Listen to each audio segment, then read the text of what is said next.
నమస్కారం ఘంటారావానికి స్వాగతం. ముందుగా ప్రధానాంశాలు. జపాన్లో కొనసాగుతున్న సీఎం రేవంత్ బృందం పర్యటన. సోనీ, మారుబెని కంపెనీ ప్రతినిధులతో భేటీ.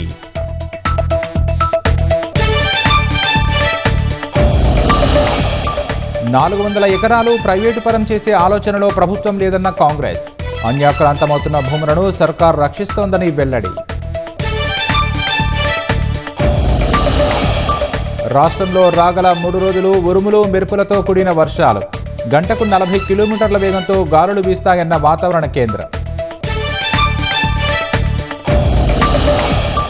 వక్ఫ్ కౌన్సిల్ బోర్డులో నియామకాలు జరపొద్దన్న సుప్రీం. తదుపరి విచారణ వచ్చే నెల 5కు వాయిదా.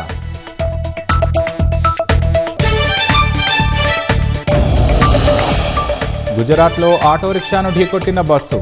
డ్రైవర్ సహా 6 అక్కడికక్కడే మృతి.